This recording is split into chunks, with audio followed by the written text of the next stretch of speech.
Bonsoir, donc ce soir, thème d'actualité, thème américain. Nous allons parler de communication politique. De communication politique et l'objectif ce soir, ça va être à la fois un coup de gueule et en même temps un bilan, une analyse de la communication politique française. En quoi elle est largement inférieure de ce qui se fait aux États-Unis. Qu'est-ce qu'on peut en apprendre? Quelles seraient les alternatives que nous pourrions développer et mettre en place. Voilà un peu tous les thèmes que j'aimerais qu'on aborde ce soir. Alors comme d'habitude, n'hésitez pas, vous pouvez vous abonner, vous pouvez laisser un j'aime, vous pouvez mettre un commentaire. Bouton rejoindre sur YouTube pour avoir accès aux vidéos payantes pour les abonnés payants. Euh, pour nous soutenir par du mécénat, il y a la cagnotte Tipeee. Et puis voilà. Bon, on va directement rentrer dans le vif du sujet avec hop, alors, non, je voulais pas l'afficher tout de suite, attendez un instant. Alors, on va commencer tout de suite dans le vif du sujet, avec le grand entretien qui a fait tant de bruit aux États-Unis.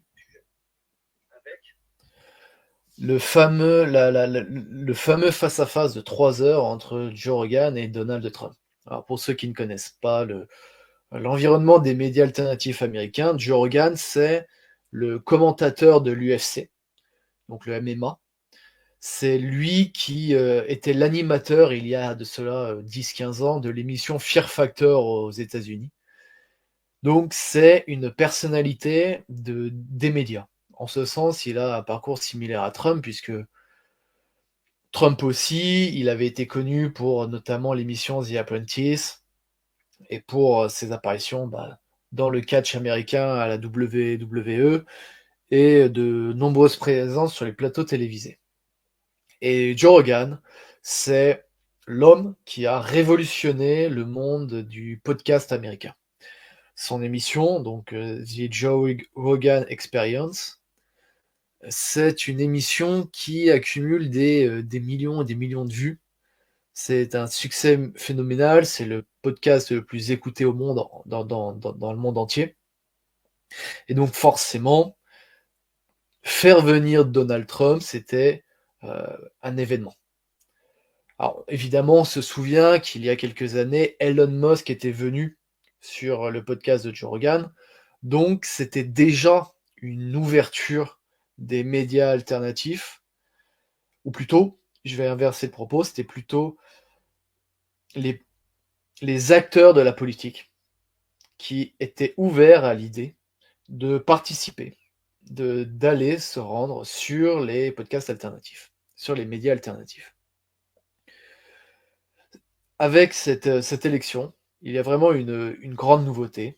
Une grande nouveauté, c'est que là, maintenant, les podcasts sont devenus une pierre angulaire de la stratégie de communication des candidats. Donc évidemment, il y a eu Trump avec Joe Rogan, dont je suis en train de vous parler. Il y a aussi eu un autre podcast qui a fait beaucoup de bruit aux États-Unis, et celui du candidat à la vice-présidence, donc Vance, qui lui est allé sur le podcast de quelqu'un qui s'appelle Theo Von. Alors Theo Von, je ne connais pas trop, mais apparemment c'est un comédien, un humoriste américain. Et ce podcast a fait parler puisque, déjà parce qu'il a été beaucoup vu, mais surtout il a été beaucoup commenté, parce que c'est un podcast dans lequel Vance et l'autre, et Theo Von, échangent avec un ton vraiment particulier où il y a des passages vraiment conviviaux, avec de la convivialité, de l'amitié, de la camaraderie entre les deux hommes, et des passages de politique sérieuse. S'il a été commenté, s'il a fait réagir, ce podcast, c'est pour une raison simple. C'est tout simplement parce que, il y a quelques mois, les démocrates ont fait campagne sur le fait que J.D. Vance serait bizarre. C'est le mot qu'ils ont utilisé, bizarre. Les réactions suite à ce podcast, c'est que les gens ont dit: «Bah, en fait, on m'a dit qu'il était bizarre, j'ai entendu qu'il était bizarre, mais de ce que j'ai vu, c'est quelqu'un de tout à fait, normal. C'est le gars le plus normal qui m'a été amené de voir en politique». Et donc, c'est une vraie force de frappe aujourd'hui, les podcasts aux États-Unis. En France, évidemment, le constat n'est pas le même. On en a déjà parlé plusieurs fois sur ISTV, donc je vais pas refaire le bilan dans le détail. N'hésitez pas si vous voulez, vous référer. On avait fait un live avec Teddy sur les médias alternatifs sont catastrophiques ou quelque chose de ce genre-là, que vous pouvez retrouver sur la chaîne. Et en France, ça se passe pas comme ça. En France, les personnalités politiques de premier plan ne vont pas dans les médias alternatifs. Ou alors, elles y vont quand, c'est des médias alternatifs un peu comme Frontières, qui Frontières, en fait, c'est quoi? C'est, un nouveau média qui se calque sur le modèle des médias dominants, mais c'est pas ce comment dire? C'est pas ce format d'émission qui réussit tant aux États-Unis où c'est vraiment, 2 personnes en face à face sur des discussions de 1 heure, 2 heures, 3 heures. Frontières, on n'est pas là-dedans. On est encore dans un podcast, plutôt dans une émission dont la parole est clairement structurée. Elle est structurée, elle est organisée, avec une compression du temps et une compression du temps de parole. C'est pour ça que les invités vont avoir 10, 20, 30 minutes maximum. 40 minutes s'il y a 2 invités et qu'il y a un peu des échanges. Donc 40 minutes au total, mais forcément, s'il y a plusieurs personnes, le temps de parole individuel diminue. Donc on n'est pas sur ce vrai format long. Alors, ce format long en France existe, mais il n'existe pas avec les personnalités de premier plan du paysage politique. On n'imagine pas en France Marine Le Pen, Jordan Bardella ou Éric Ciotti, pour prendre des figures de droite, aller dans une émission et pendant 2 heures, 2 heures et demie, 3 heures, ne faire que parler de politique. En fait, ça, c'est un peu ce que fait, par exemple, Greg Tabibian dans son podcast politique. C'est, sauf que ces gens-là n'y vont pas. Les seuls politiciens qui vont aller, ça va être des petits noms. Si on prend la sphère souverainiste, effectivement, Tabibian fait souvent venir Georges Kuzmanovic, avec qui visiblement il serait proche. Nicolas Dupont-Aignan est quelqu'un qui va dans ces émissions, mais en fait, ce sont des gens qui y vont parce qu'ils n'ont pas le choix. Ils y vont parce qu'ils n'ont pas le choix, parce que leur présence sur les médias dominants est réduite. Ce n'est pas le cas aux États-Unis où aller dans les médias alternatifs, aller dans ces podcasts qui sont des formats de discussion de longue durée, est un choix stratégique. C'est un choix stratégique. Et à partir de ce constat, que les médias alternatifs américains ont pris une direction que nos médias alternatifs français n'ont pas pris, il y a eu une divergence dans la qualité de l'information alternative et dans la qualité de l'opposition politique. Alors, encore une fois, on a déjà fait le bilan sur ISTV, donc je reviens dessus brièvement. Les médias alternatifs français sont catastrophiques. Ce qu'ils font, c'est du racolage pour plaire à une audience de gens plus ou moins paranoïaques, plus ou moins délirants, qui veulent du clash, qui veulent du sang et qui veulent des ragots, voilà, qui veulent des ragots et qui ne sont pas intéressés à l'idée de penser sérieusement la politique. Et, et en face, donc, dans les médias américains, dans les médias alternatifs américains, nous avons des candidats à la présidentielle mais à la présidentielle, mais à d'autres élections, à d'autres échéances, peu importe.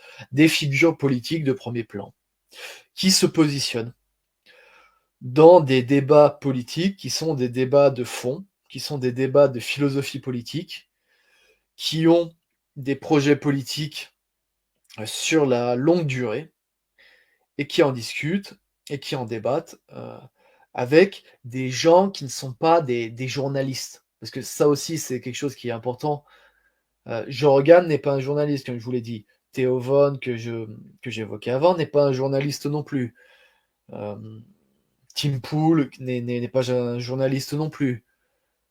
Euh, je me souviens plus comment il s'appelle. Je crois qu'il s'appelle Andrew Schulz ou quelque chose comme ça, qui est un autre humoriste, n'est pas un journaliste non plus. D'ailleurs, il y a beaucoup d'humoristes qui ont leur podcast aujourd'hui.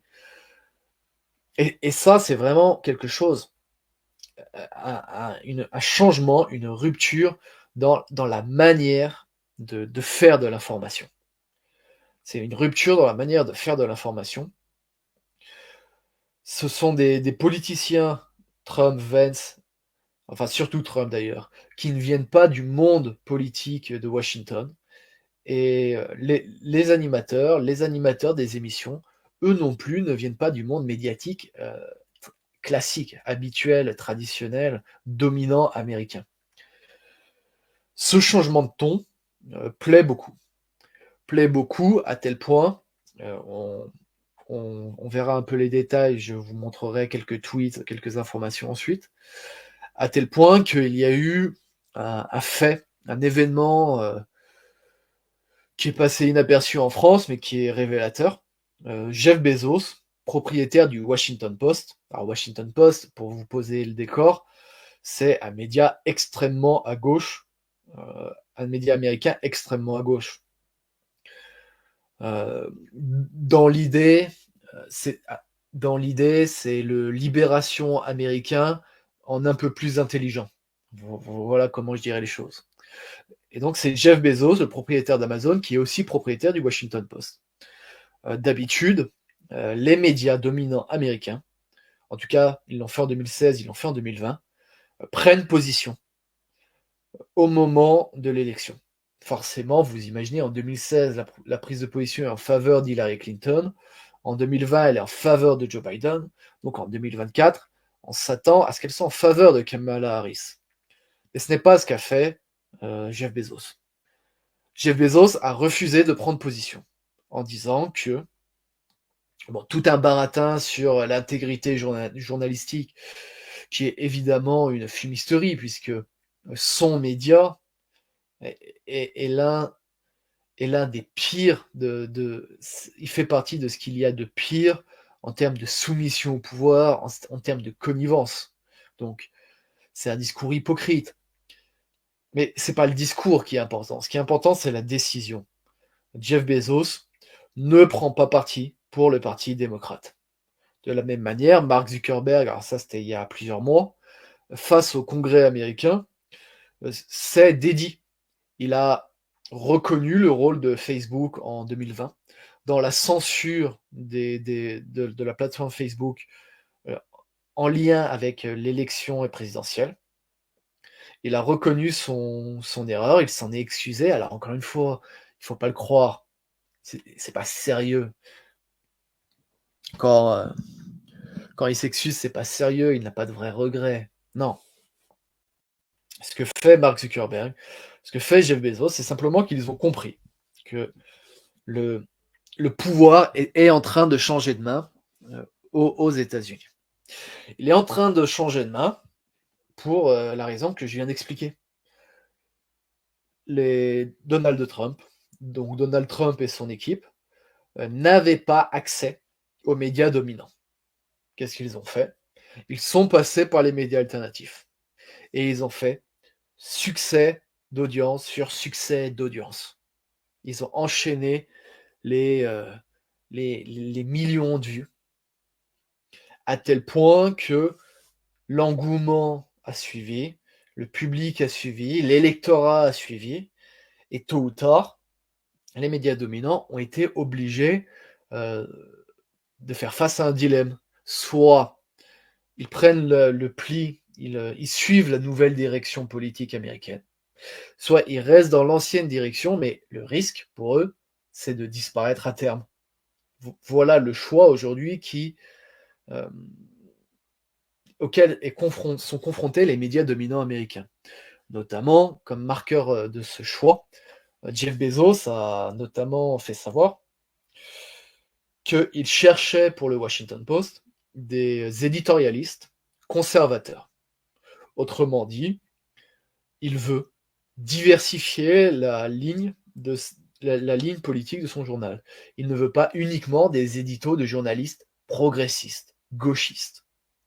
Il veut aussi des gens de droite. Donc voilà, tout ça, ce que je vous ai fait, c'est l'introduction, la présentation du contexte. Maintenant, on va partir sur des cas particuliers, où là, j'ai fait une sélection de différents tweets que j'ai vus depuis le début de la semaine. Donc en français, en anglais, contexte français, contexte américain. Et on va s'y arrêter un petit instant. Et puis on va un peu comparer. On va comparer ce qui s'y passe, la différence de qualité dans le débat politique. Alors le premier, vous en avez sans doute déjà entendu parler. On en a parlé rapidement dans le live de lundi avec Moss Majorum d'ailleurs.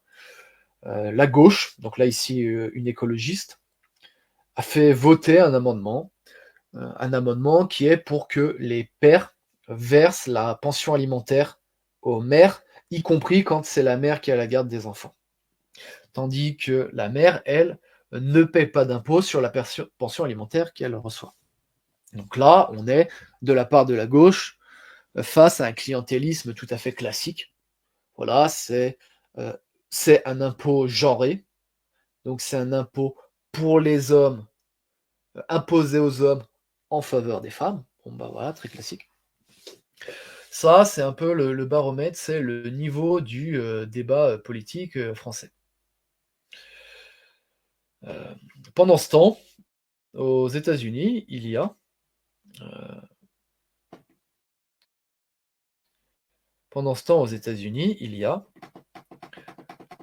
Donald Trump à New York. Alors New York, c'est un État qui vote énormément de démocrates, et la ville de New York encore plus. Qui fait-il venir? Donc là, vous voyez la vidéo, je vais pas la mettre, vous pouvez aller la voir si ça vous intéresse. Il fait venir Hulk Hogan, qui est une figure du catch américain, qui est un soutien de Donald Trump. Pour vous faire une idée, en fait, ce serait un peu, allez, on va dire, Hulk Hogan qui soutient Donald Trump, ce serait peut-être un peu comme si quelqu'un comme Michel Platini soutenait Marine Le Pen. Dans l'idée, c'est une figure sportive marquante qui a marqué une époque politique, qui a marqué plutôt une époque, et qui prend position politiquement. Donc ça, c'est une vraie recrue réussie. Là, on peut voir dans le meeting, donc la file d'attente monumentale, avec énormément de casquettes Make America Great Again, énormément de gens. Le Madison Square Garden de New York a été rempli. C'était la réunion publique était à guichet fermé. C'est ça la dynamique qu'il y a aux États-Unis. Quand je vous disais que en passant par les médias alternatifs, les équipes de Trump ont réussi à faire plier les médias dominants, c'est grâce à ça. C'est grâce à leur capacité de mobiliser les gens et de provoquer un vrai engouement. Et cet engouement, on va détailler ça tout au long du live, a été rendu possible parce qu'ils ont accepté de parler de politique et d'aller sur le fond des débats politiques, pas seulement de faire de l'agitation publique comme le fait ici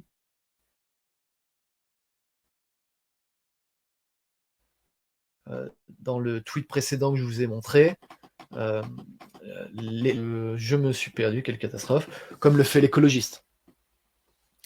justement, la ligne de Trump, en tout cas ce qu'il essaye de faire, c'est de casser la fracture entre les différentes communautés américaines. Bon, à mon avis, il réussira pas totalement parce que je pense que c'est pas possible aux États-Unis de résorber les conflits identitaires parce que la pensée identitaire aux États-Unis est très compliquée, est rendue très compliquée par leur histoire libérale. Donc à mon avis, il va pas réussir. Mais en tout cas, Trump, c'est un candidat qui progresse énormément dans les électorats latinos, les noirs américains, y compris les électorats asiatiques, qui sont tous des électorats qui, historiquement, sont favorables aux démocrates et donc sont hostiles à Trump. Pendant ce temps, pendant qu'il y a aux États-Unis ce grand engouement pour la campagne de Trump, nous, en France, nous avons le droit à ce genre de débat. Voilà, nous avons le droit à Jordan Bardella, qui écrit un communiqué de presse, parce que les syndicalistes de la SNCF ont appelé à la censure de la publicité pour la sortie de son livre, euh, publicité qui devait être diffusée dans les gares. Et donc Jordan Bardella sort un communiqué de presse. Donc je tiens à exprimer ma profonde indignation face à la décision de la direction, blablabla, blablabla. Le mot-clé ici, c'est indignation. Voilà. Pendant que les politiciens américains proposent un projet politique alternatif au libéralisme et au mondialisme, parce que c'est ce que fait Trump et Vance, c'est ce qu'ils font très clairement. Nous, en France, nos politiciens de droite, leur stratégie de communication, c'est de l'indignation. Voilà. Ils attendent qu'il y ait dans l'actualité un thème à prendre en main pour s'en indigner. Voilà. Bonsoir Loïc, bonsoir Huor Martin. Oui, ce soir je suis seul. Ce soir je suis seul. Évidemment, quand on fait une campagne de communication uniquement sur de l'indignation, forcément c'est très vite limité en termes de capacité à mobiliser les gens. On ne mobilise pas sur l'indignation pure. D'ailleurs, même la gauche qui est pourtant maîtresse dans l'art de l'indignation. Je vous renvoie au live que j'ai fait sur le Discord de Mélenchon. La gauche a un discours politique, elle a un projet. Alors son projet est utopique, très clairement. Son projet, c'est l'abolition des différences. Son projet, c'est de s'arracher de la nature et de créer une société humaine qui est débarrassée des contraintes naturelles liées au fait que nous avons un corps et que nous sommes des êtres naturels, des êtres sexués, des êtres biologiques, des êtres mortels. La gauche, elle veut s'émanciper de ça. Donc quand elle s'indigne, elle se contente pas de faire de l'indignation à bas bruit. Son indignation est subordonnée à un projet politique, à une vision politique sur 100 ans, très clairement. Même si c'est utopique, c'est un projet politique. Nous, notre droite ne le fait pas. Et donc la grande actualité de la semaine, à droite, ça a été Jordan Bardella, son livre censuré, Indignation collective. Voilà.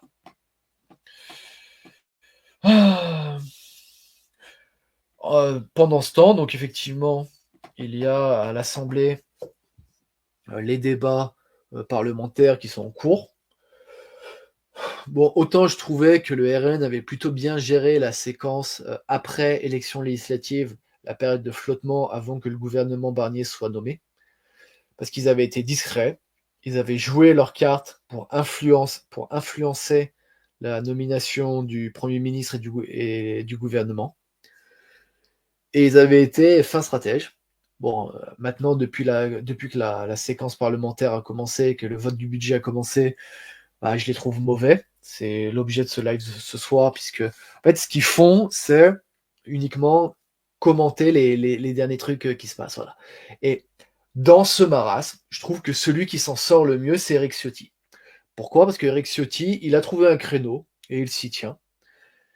Lui, son créneau, c'est le populisme financier, plutôt le populisme fiscal, disons-le comme ça.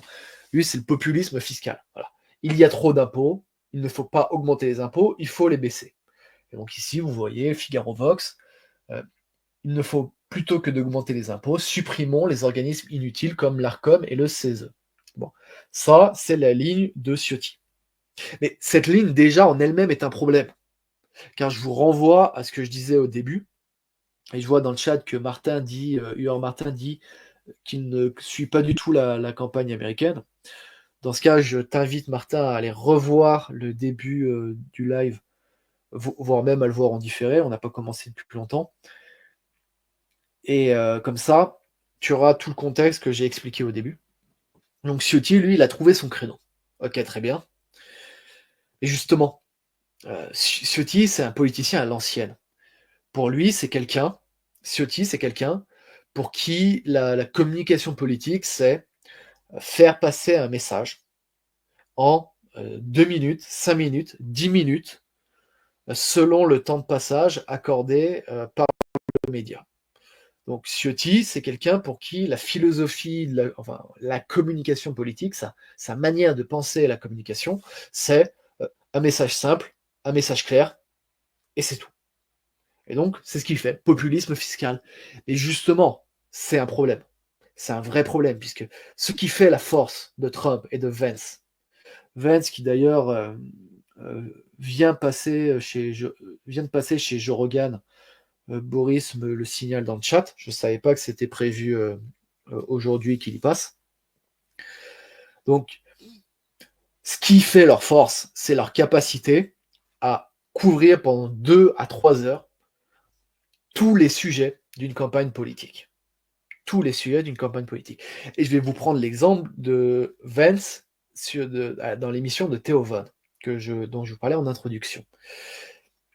Qu'est-ce qu'a fait Vance dans cette émission?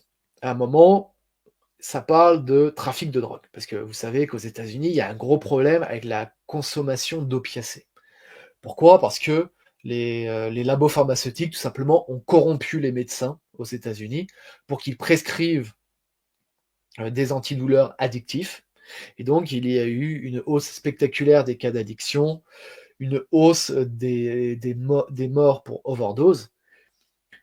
Il faut bien se rendre compte, pour mesurer l'ampleur du drame aux États-Unis, sur une année, les morts par overdose, c'est un peu plus que le nombre de morts de toute la guerre du Vietnam. C'est un chiffre qui avait été sorti dans le débat politique américain il y a quelques années, donc il a peut-être changé depuis. Je ne suis pas au courant assez finement du chiffre aujourd'hui. Et qu'est-ce que dit Vance? Vance commence par parler de questions géopolitiques, en disant que une grosse partie du trafic vient du Mexique, que le Mexique est en train de devenir un narco-État à la frontière sud des États-Unis, donc que c'est un problème sécuritaire majeur.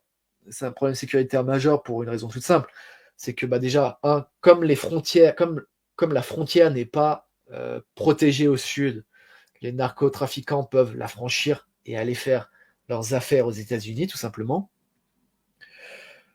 C'est aussi un problème parce que ça donne un appui logistique aux narcotrafiquants américains. Ils sont moins plantés aux États-Unis, donc ils ont moins d'appui, mais ils ont beaucoup d'appui au Mexique. Et donc ça leur offre des facilités pour produire la drogue, la transporter, s'approvisionner en armes, etc. Et donc, Vance parle de ça. Ensuite, il enchaîne sur... parce que Theo Von lui pose une question personnelle sur son cas personnel. Parce que la mère de Vance a été justement addicte. Alors elle, je crois que elle était alcoolique, elle ne prenait pas des opiacés. En tout cas, elle a été addicte. Et donc, Vance est capable ensuite de pivoter et de parler du problème que c'est dans les familles, dans les communautés, quand quelqu'un succombe à l'addiction. C'est un problème pour l'enfant qui est négligé, c'est un problème pour la communauté qui doit gérer tous les problèmes liés au fait de l'addiction. Et dernier point que Vance aborde sur le thème du trafic de drogue, c'est le problème sécuritaire. Le problème sécuritaire, tout simplement, parce que un trafiquant de drogue, surtout un trafiquant de drogue mexicain, c'est pas le petit dealer en bas de chez vous qui vend quelques barrettes de shit et puis basta. Et avec un collégien qui fait le guet. Bon, donc on appelle ça un chouve dans le langage apparemment. Euh, donc un collégien de 14 piges qui fait le guet, c'est pas du tout ça les Mexicains. Il faut bien avoir en tête. Les Mexicains, ce sont des réseaux qui font du trafic de drogue, qui font du trafic d'êtres humains, qui font du racket, qui organisent des assassinats, y compris des assassinats de figures politiques. Il y a quelques semaines, un maire d'une ville mexicaine a été décapité. Euh, le lendemain de son élection, il a été décapité, puis la tête a été posée sur une voiture pour que tout le monde la voie. Enfin, c'est ça les cartels mexicains. Et donc Vance a été capable, sur la question du trafic de drogue, d'en parler selon les trois angles. Angle géopolitique, angle on va dire, euh, personnel de l'implication dans la vie concrète des gens, et angle sécuritaire. Voilà. Ça, c'est un exemple pour moi de communication politique tout terrain.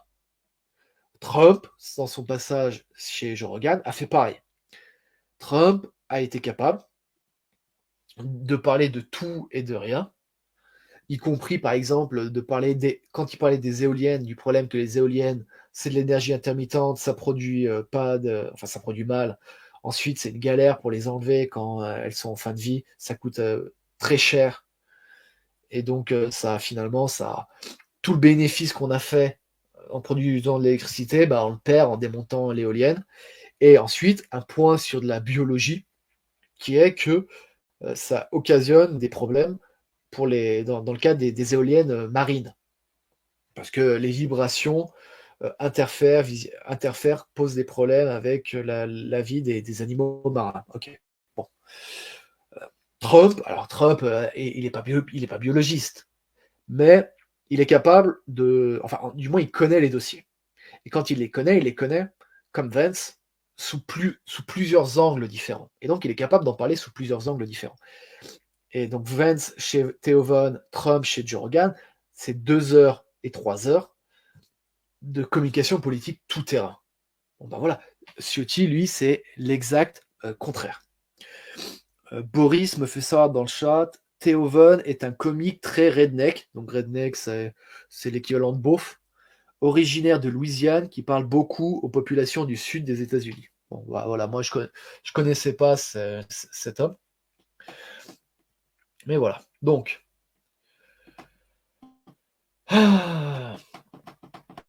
ça, je vous l'ai mis parce que c'est drôle. Donc, le New York Post, leur article, c'est J.D. Vance joue donc au jeu de cartes magique, euh, et ils essayent d'expliquer que c'est révélateur d'ambitions politiques sombres. Bon, ben voilà, les médias, les médias dominants ne savent plus quoi dire pour essayer de salir l'image de Trump et de Vance, très clairement. Donc ensuite, il y a... Alors ça, c'est un sondage intéressant. Euh, la préférence pour l'élection présidentielle aux États-Unis de la part des Français. De la part des Français. Alors là, on voit 62% pour Kamala Harris, 14% pour Trump, 24% qui n'ont pas de préférence. Ça, c'est révélateur. C'est révélateur de quoi? C'est révélateur du fait que c'est révélateur du fait que en France, alors quand les gens répondent Kamala Harris, on ne sait pas ce que ça veut dire. On ne sait pas si c'est un choix de conviction, s'ils répètent simplement l'opinion qu'ils ont entendue, s'ils disent au pif, on n'a aucune idée. On ne sait pas ce que ça veut dire.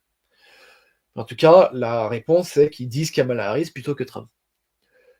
Et en fait, ça c'est typique. C'est typique en sciences cognitives. On sait que les gens sont assez peu influençables.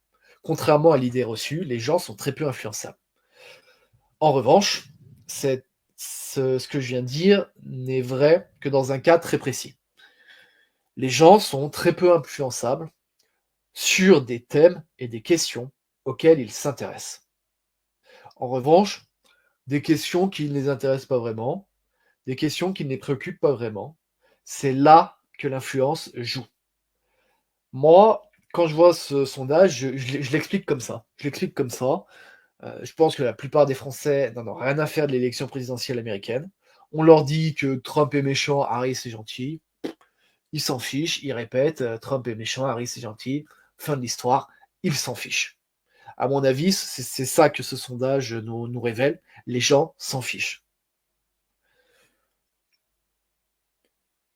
Évidemment, dans les milieux politisés, comme nous ou dans notre équivalent à gauche, on n'a pas besoin de BFM TV pour nous faire une opinion sur la présidentielle américaine. Bah, déjà pour une raison, dans les milieux politisés, les gens regardent très peu ce genre de vieux médias dominants. Voilà, tout simplement. Donc ensuite, oui, bah, ça c'est un événement, un exemple de la propagande politique française. Donc une journaliste qui dit quand Trump atterrit en avion face à la foule, c'était Hitler qui le faisait en 1932. Quand on utilise une gestuelle, on ne fait pas abstraction de l'histoire. Bon, voilà, comme je vous disais, euh, ils, sont, euh, ils sont désespérés. Ils ne savent pas quoi faire. Donc là, il y a Thomas Porte qui se réjouit que le livre de Jordan Bardella est censuré. Enfin, que la publicité est censurée. Bon. Et là, c'est ce que je vous disais tout à l'heure. Le Washington Post, donc Jeff Bezos, euh, a donné la consigne d'ajouter des éditorialistes conservateurs dans son journal. Donc c'est ce que je vous disais en introduction. Bonsoir le gros Clodo. C'est ce que je vous disais en introduction. L'influence des médias alternatifs a fait plier, est en train de faire plier plutôt, les médias dominants. Très clairement. Ils ne savent plus. Ils essayent de survivre. Alors que nous, en France, nos médias dominants s'inventent une vie. Et ça, on en parlera quand on arrivera tout à l'heure sur le cas Éric Morillo. Que vous imaginez bien que quand je vais pas. Ce soir, je parle de la médiocrité des médias alternatifs français. Donc forcément, il faut que je parle d'Éric Morillo. Vous l'imaginez bien. Bon, ça c'est drôle, mais c'est Eva Vlardingerbrock, la néerlandaise, qui remarque que Jeff Bezos la suit sur Twitter. Donc, voilà. Pendant ce temps, pendant que nous, on est en train de discuter des derniers amendements complètement bidons proposés par la gauche à l'Assemblée, en Angleterre, Tommy Robinson, donc journaliste anglais, qui a fait un documentaire sur le réseau de pédophilie anglais qui a été couvert par la police britannique, a été condamné à 18 mois de prison. Voilà. Voilà ce qui se passe quand les électeurs, pour se venger de la droite, donnent le pouvoir à la gauche. Très clairement. En quelques mois, mais vraiment en quelques mois. Parce que dites-vous bien que l'élection parlementaire en Angleterre, c'était à peu près en même temps qu'en France. Donc en quelques mois, on a eu un attentat terroriste. euh, les 3 filles ont été mortes, ont été tuées, 2 Anglaises, une Portugaise. Les Anglais blancs sont sortis dans la rue, ont protesté. Starmer a libéré de prison des meurtriers et des pédophiles pour qu'il y ait de la place pour mettre en prison les manifestants patriotes anglais. L'un d'eux est mort, je vous en avais parlé dans un live précédent. Je crois qu'il s'appelle Peter Lynch de mémoire. Euh, il y avait, lors de l'événement d'ailleurs, il y avait le collectif Nemesis qui y est allé. Donc en fait, moi, c'est ça qui me frappe. C'est ça qui me frappe quand je prends le contraste entre la politique française et la politique donc, américaine et ici anglophone. C'est le manque de sérieux de la politique française. Et vraiment, nous sommes des enfants. Vraiment, nous sommes des enfants, nous avons une mentalité puérile. Nous ne voulons pas faire face aux problèmes politiques concrets. Nous sommes uniquement dans de la petite communication au jour le jour, où nous réagissons à ce qu'un tel et un tel ont dit. Alors bon, là, le collectif Némésis, elle, effectivement, la question, sécuritaire, c'est leur créneau, mais c'est comme Ciotti, en fait. C'est leur seul créneau. Elles sont incapables de parler d'autre chose. D'ailleurs, je discutais avec un responsable Génération Z qui connaît, heu, plusieurs militants du collectif Némésis et notamment Alice Cordier. Et donc, je lui posais des questions sur les opinions politiques d'Alice Cordier et il me disait, heu: «Au niveau économique, elle est d'accord avec nous». Bon, bah, en fait, ça veut dire quoi? Ça veut dire qu'au niveau économique, elle a pas d'idée. C'est une libérale comme n'importe quelle libérale. Donc, elle annonce et elle dit: «Bon, bah, moins d'État et ça va bien se passer». Voilà. En France, on a vraiment cette maladie d'être monosujet, d'être monothème. Et ça, ça, c'est un vrai, vrai, vrai problème. On perd en crédibilité en faisant ça. En tout cas, à mon avis, on perd en crédibilité. Alors, regardez ici l'image, le nombre de personnes qu'il y avait lors de la manifestation. Sachant qu'en Angleterre, dites-vous bien que le thème identitaire lors de la manifestation est assumé.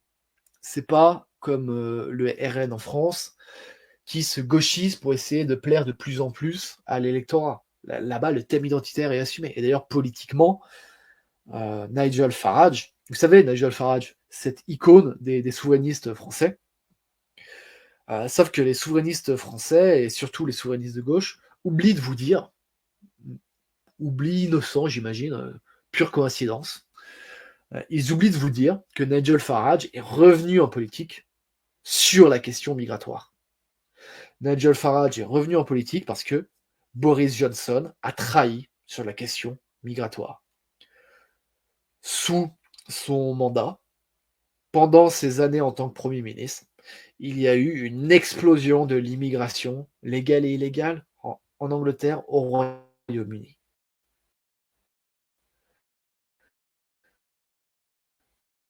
Boris Johnson a trahi. Alors évidemment, les souverainistes français vont le SMIC anglais a monté. Ok, le SMIC anglais a augmenté un peu, ouais. Des Anglais se font assassiner dans les rues. D'un point de vue démographique, il y a eu la bascule qui a eu lieu récemment, avec plus de naissances extra-britanniques que de naissances britanniques sur une année. Je crois que c'est en 2023, on est en 2024, donc les chiffres doivent être de 2023. Encore une fois, le sérieux dans le débat politique, il est dans la sphère anglophone, il n'est pas dans la sphère francophone, très clairement. Alors ça, je vous l'ai mis. Ça, c'est intéressant. Alors, 5 Ouïghours, qui est-il? Alors lui, c'est un entrepreneur de gauche américain. Alors il est nul, ce gars. Il est nul, comme beaucoup d'entrepreneurs gauchistes. Euh, Dans son discours, il prône de grandes valeurs, mais dans son entreprise, il détruit toutes les tentatives de se syndicaliser de ses employés. Parce que le syndicalisme, c'est bien, mais pour les autres, pas pour soi. Et donc en fait, là, c'est 5 Ouïghours qui avouent, tout simplement, que le passage de Trump chez Jean Reagan était très bon et qu'il était favorable et qu'il lui était favorable. Tandis que les politiciens ici, il le dit, les politiciens standards, c'est juste des éléments de langage. Voilà. Le paysage médiatique américain est en train de changer grâce aux médias alternatifs. C'est vraiment ce qu'il faut comprendre. D'ailleurs, face à à cette nouvelle réalité, Kamala Harris a refusé d'aller dans l'émission de Joe Rogan pour parler, comme Trump l'a fait, lors d'un échange pendant 1 heure, 2 heures, 3 heures. Bon. Alors, l'équipe de Kamala Harris essaye de faire croire que non, c'est pas eux qui ont refusé, c'est Joe Rogan qui a refusé, parce qu'en fait, ils ont refusé de faire le podcast dans les mêmes conditions que Donald Trump. Ils voulaient que Joe Rogan vienne vers eux, dans un studio qu'ils contrôlaient eux, avec l'équipe de réalisation qu'ils contrôlaient eux-mêmes. Et en fait, ça, c'est des conditions qui ne sont pas acceptables. Très clairement, c'est des conditions qui ne sont pas acceptables. Eux, ce qu'ils voulaient faire, c'était, reproduire un schéma télévisuel, alors que les podcasts américains, ils ont cassé ces codes-là. Ils les ont cassés.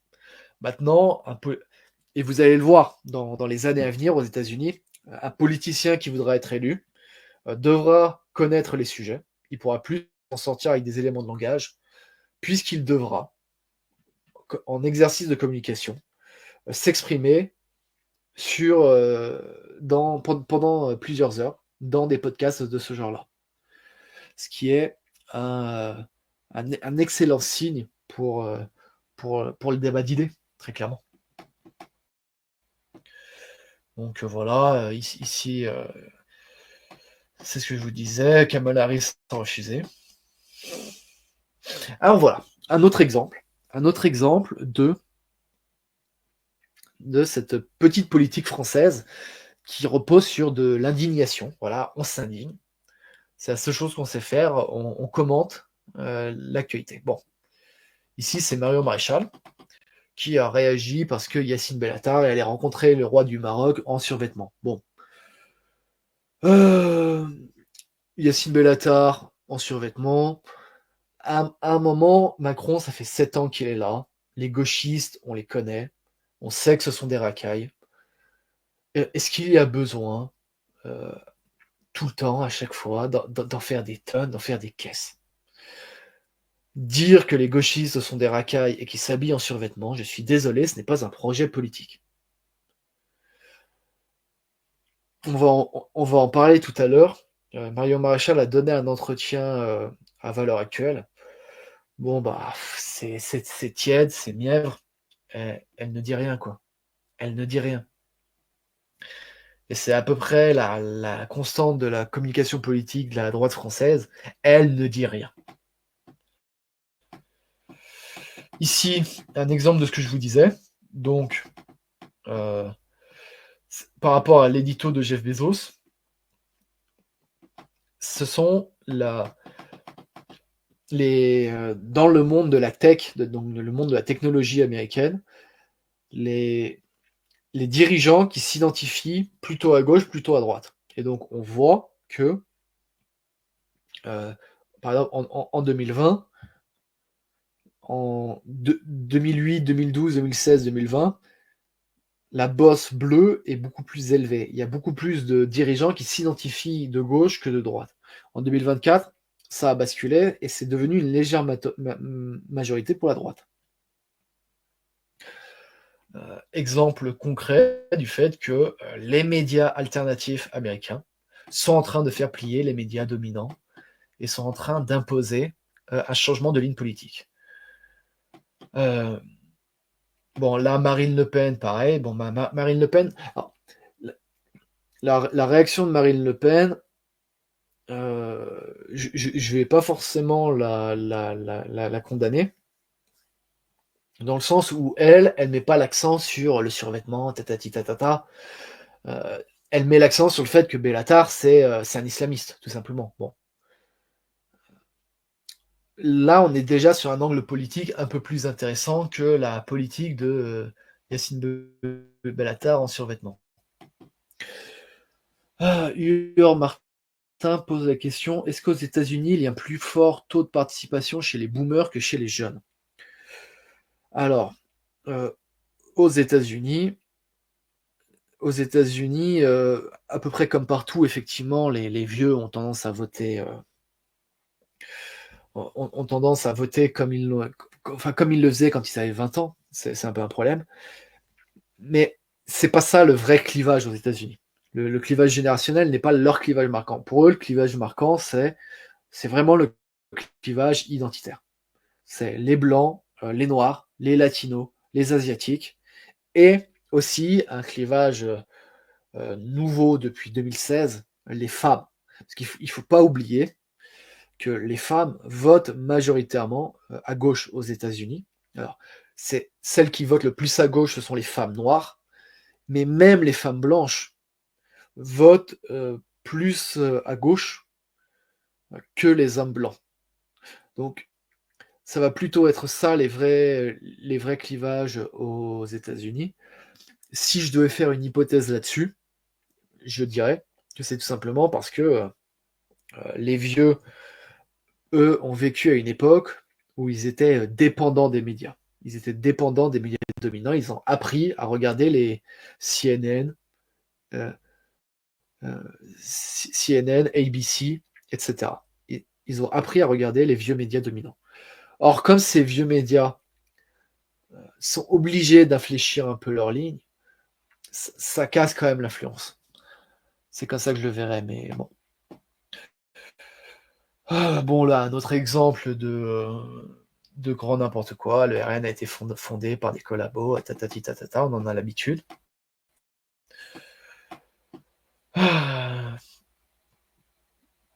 Alors ça, je l'ai trouvé intéressant. Ce tweet de Marion Maréchal, je l'ai trouvé intéressant pour le mot qu'il y a à la fin, afuera. Afuera, c'est le slogan de Javier Milei en Argentine. Donc, Milei est un libertarien. Et donc lui, ce qu'il veut, c'est casser.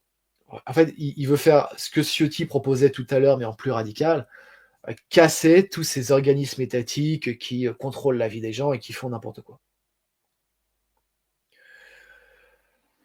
Le problème pour moi, lié à ça, c'est il serait temps quand même que la droite se mette à penser le fait que les institutions sont nécessaires en politique.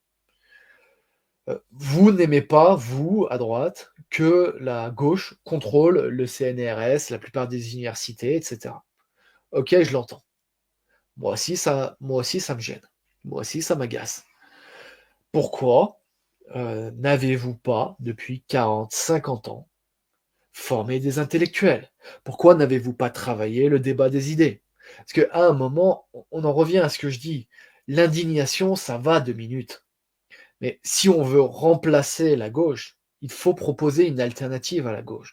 On ne peut pas se contenter de dénoncer la gauche. Et Marion Maréchal, malheureusement, elle propose rien du tout. Alors là, ici, bon, bah voilà, c'est Annan Mansouri, députée de la 8e circonscription de l'Isère, qui traite Sandrine Rousseau de menteuse, donc ça fait BFM TV, tout le monde réagit, voilà.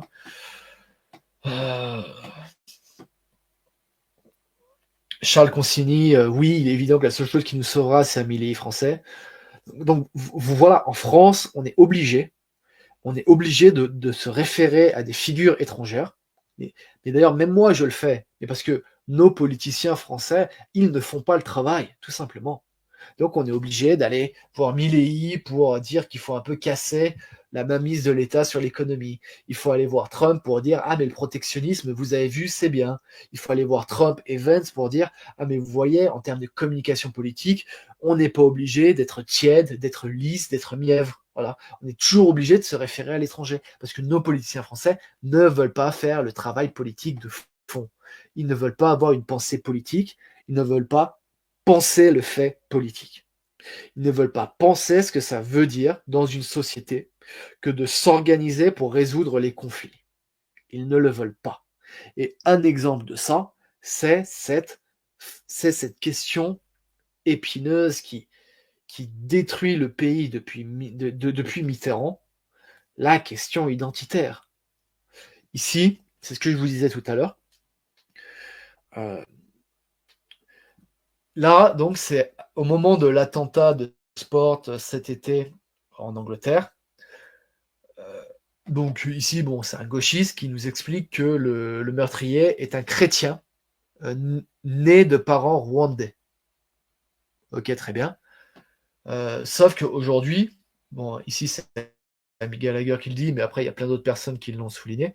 Aujourd'hui, on apprend qu'en fait non, c'était pas un chrétien, c'était un islamiste. Et comment on sait que c'est un islamiste? Tout simplement parce que la police a retrouvé chez lui un manuel Al-Qaïda et il était en train de fabriquer des armes chimiques pour commettre des attentats. Bon bah voilà. Ça c'est un problème de fond. Ça, c'est un problème de pensée politique, de survie politique, de survie d'un peuple. Nous, on veut pas en parler. Bon, là, ici, Sarah Knafo, elle a plus de présence médiatique que la totalité de notre groupe, assure en privé un eurodéputé du RN. Bah ouais, mais en même temps, Sarah Knafo est la seule dans tout ce paysage politique français de droite. C'est la seule qui essaye de dire quelque chose, c'est la seule qui essaye d'avoir un discours. Bon, à un moment, on est face à une élite de droite qui passe son temps à faire des constats. Voilà, elle constate la réalité et elle proposerait. Donc ici, bon voilà, il y a des extraits de Sarknafo que c'est pas, c'est pas mauvais. C'est oui, c'est pas ça, c'est ce qui fait de moi mauvais depuis le début de la séquence parlementaire. Euh, et ça, alors ça, cet extrait, il est intéressant. Bon, c'est un homme qui s'appelle Tom Homan, qui passe dans une émission américaine et on lui pose la question, est-ce qu'il y a les moyens de faire une remigration? Parce que déportation en anglais, ça ne veut pas dire déportation, ça veut dire expulsion. Le mot n'a pas le même sens. Euh, donc comment on peut expulser en masse sans séparer les familles? C'est les familles. Bon bah lui il répond tout simplement, bah, bien sûr que c'est possible. On peut expulser les familles ensemble. Bon bah là-bas il ne se cache pas dans le débat politique. Il ne se cache pas. Et pourquoi Sarah Knafo a plus de présence médiatique? Parce que Sarah Knafo, c'est celle qui se cache le moins. Et on a pu le voir dans son incartade avec sur l'Algérie, où elle a dénoncé le montant des aides françaises à l'Algérie, et elle a appelé à une rupture radicale avec l'Algérie, fin des aides, fin de l'immigration algérienne, on renvoie les Algériens chez eux. Bon bah voilà, en fait les députés RN se plaignent que Sarah Knafo a une meilleure présence médiatique qu'eux, mais ils veulent pas faire comme Sarah Knafo. Ils veulent rester tièdes. Ils veulent continuer à ne rien dire. Ils veulent continuer à ne jamais prendre position politiquement en se disant, bah, de toute façon, les gens vont finir par voter vers nous et nous, il faut qu'on se dédiabolise. Bah, ça marche pas. Ça ne marche pas. Médiatiquement, ça fait que la gauche continue à se soumettre encore et encore et encore et encore. La droite plutôt se soumet à la gauche encore et encore, et qu'elle est incapable de faire avancer ses idées. Alors là, le fameux entretien. Marion Maréchal, sur Valeurs Actuelles, qui nous dit ne rien renier. Donc ne rien renier de ce qu'elle a fait en quittant Reconquête. Ok, très bien, bon, je l'ai lu. Je vais pas vous le mentir que j'ai arrêté de le lire à la moitié parce qu'en fait, elle ne dit rien. En fait, pour moi, le problème avec Marion Maréchal, c'est très simple. Elle dit qu'elle veut défendre une droite civilisationnelle. Très bien, je l'entends. C'est quoi la civilisation? Quelle est la civilisation qu'elle veut défendre? Par exemple, c'est pas du tout la même chose de défendre une civilisation judéo-chrétienne et une civilisation helléno-chrétienne. Nous en avons déjà parlé vite fait avec Boris, et à mon avis, on aura le temps d'approfondir ça demain. Pour moi, la France, l'Europe n'est pas une civilisation judéo-chrétienne. C'est une civilisation helléno-chrétienne. C'est la rencontre de la philosophie antique, en particulier de la philosophie d'Aristote, avec le christianisme, avec la synthèse scolastique opérée par saint Thomas d'Aquin, avec les premières doctrines chrétiennes, notamment celle du péché originel de saint Augustin dans les premiers siècles. Ensuite, c'est l'apparition de la science, le développement de la technique, etc. C'est ça la civilisation européenne. Bon, bah, pourquoi elle n'en parle pas? En fait, elle utilise le mot civilisation, mais elle ne nous dit jamais ce qu'est la civilisation. Par contre, ce qu'elle nous répète, ce qu'elle avait dit à Frontières, qu'il faut mettre fin à l'assistanat, qu'il faut taper sur le RSA, qu'il faut taper sur les logements sociaux. Mais en fait, le problème du RSA, déjà le RSA est une aide en dernier recours, c'est l'aide pour les gens qui n'ont accès à aucune autre aide. Donc soit on dit on veut pas du RSA, ok très bien. En fait, le problème, c'est que là on parle de supprimer des aides dans un pays où il n'y a pas de travail. Il n'y a pas de travail. C'est pas une politique économique. Ce n'est pas une putain de politique économique de dire nous allons supprimer les aides. Les aides ne sont pas une solution satisfaisante. Je le conçois aisément. Je suis tout à fait d'accord avec ça. Dans l'idéal, les gens devraient travailler et nous devrions mettre en place une politique pour favoriser le travail. Mais si on veut favoriser le travail, ça veut dire qu'il faut qu'on parle d'économie, il faut qu'on parle de réindustrialisation, il faut qu'on parle de protectionnisme, il faut qu'on parle de recherche. Et donc là, je vais faire le lien avec tout ça. Ah tiens, bah oui, Huor Martin le dit là dans le chat, je vois, il faut d'abord réindustrialiser, sinon on va mettre plein de gens dans la misère. C'est exactement ça. Si on veut réindustrialiser, qu'est-ce qu'il faut faire? Alors déjà, il faut du protectionnisme. Pour une raison toute simple, si il est plus rentable, s'il est moins cher d'acheter un produit fabriqué à l'étranger qu'acheter un produit fabriqué en France, le produit étranger va dominer le produit français. Simple, basique. Qu'est-ce qu'on fait? Eh ben, on met des taxes. On met des taxes. Trump fait campagne là-dessus. Enfin, il faut quand même se rendre compte que c'est là-dessus que Trump fait campagne. C'est même d'ailleurs le point majeur de la campagne présidentielle de Trump et Vance. Le protectionnisme, taxé à la frontière, réindustrialisé. Ensuite, pour réindustrialiser, il ne faut pas juste des usines. Il faut des ouvriers qualifiés. Donc, il faut revoir le système éducatif, parce qu'aujourd'hui, c'est une catastrophe. Les élèves ne maîtrisent plus les maths, les élèves ne maîtrisent plus le français. Ils sont occupés à faire de la propagande gauchiste. Donc, il faut revoir la formation. Il faut revoir la formation aussi au niveau de l'apprentissage, parce que nous avons un système qui dévalorise les formations, le travail manuel.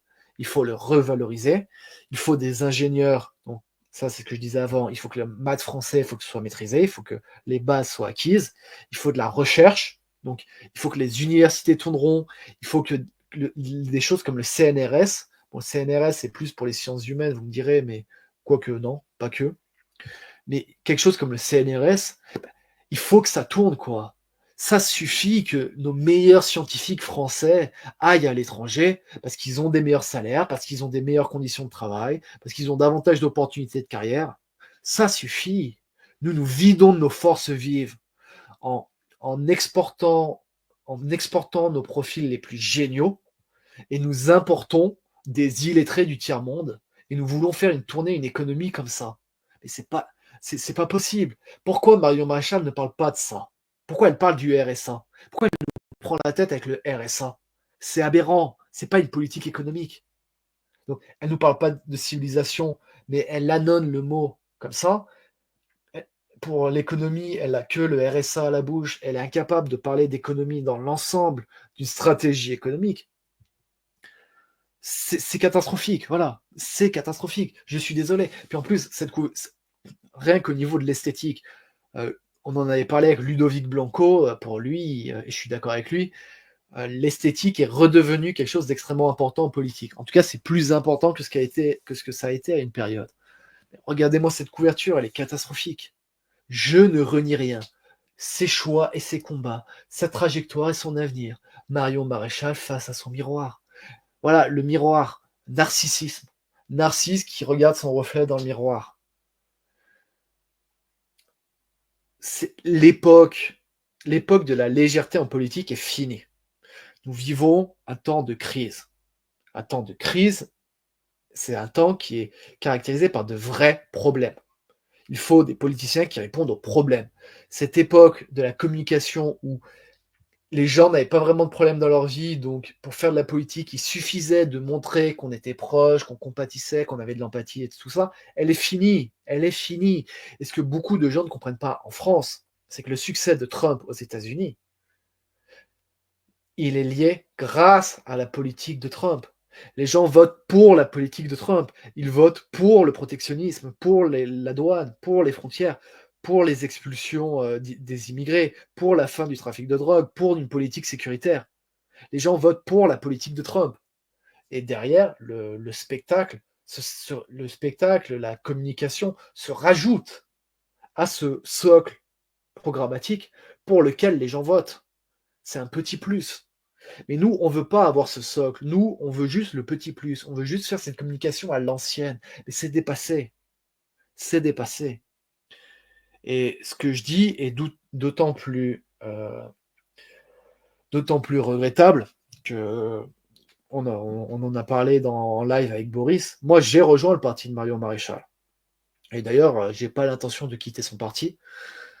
J'ai l'intention d'essayer de construire des choses avec les gens de son parti, de construire des réseaux, de préparer les municipales 2026 et des choses comme ça. Donc, j'ai pas l'intention de partir. Mais je suis extrêmement déçu.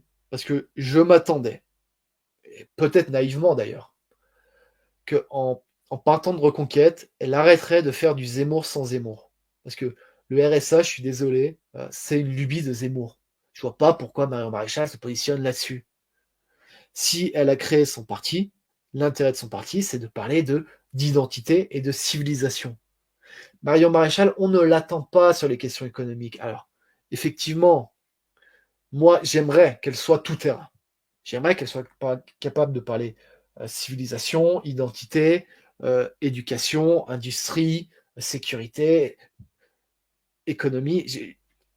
Dans l'idéal, j'aimerais que nous ayons des candidats tout terrain comme les candidats américains. Bon, c'est pas le cas en France.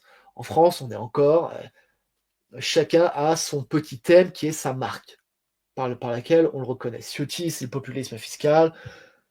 Bardella, c'est Bardella-Le Pen, c'est un peu dureté sur l'immigration. On ne sait même pas trop comment les positionner. Marion Maréchal, elle devrait être sur le créneau identitaire. Qu'est-ce qu'elle va se mettre sur le créneau économique? Surtout pour en parler comme ça. Voilà. L'entretien est catastrophique. Enfin, non, il n'est pas catastrophique, il est insignifiant.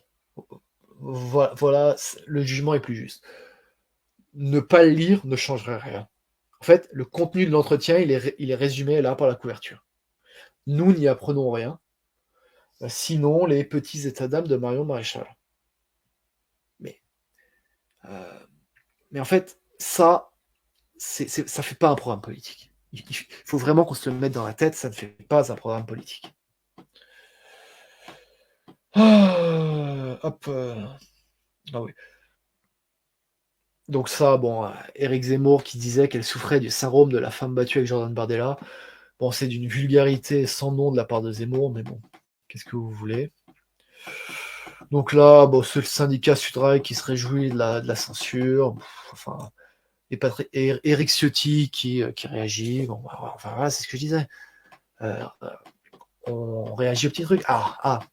Ça, cet extrait, il est beau. Alors là, ce naufrage des politiciens français. Elisabeth Borne, qui reproche à Bardella la vacuité de sa communication politique. Elisabeth Borne, madame lesbienne, madame dont le successeur est homosexuel et qui le dit dans son discours de politique générale. C'est la Macronie qui va dire à Bardella, oh là là, vous avez vu, c'est plus un influenceur qu'un politicien.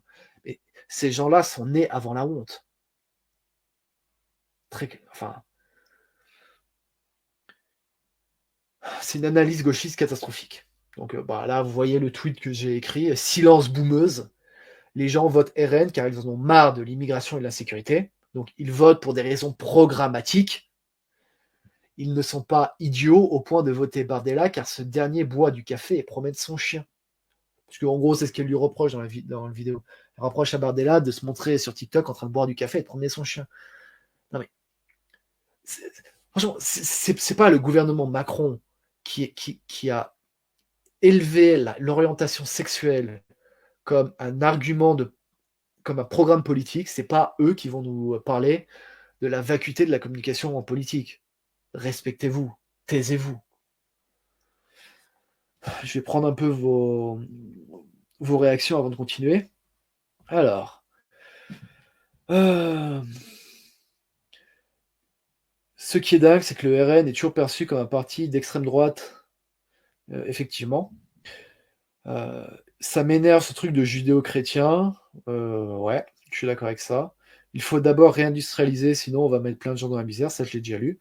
Alors, le Gourbi à Clodo, droite civilisationnelle, c'est comme République, c'est une astuce pour ne pas dire France.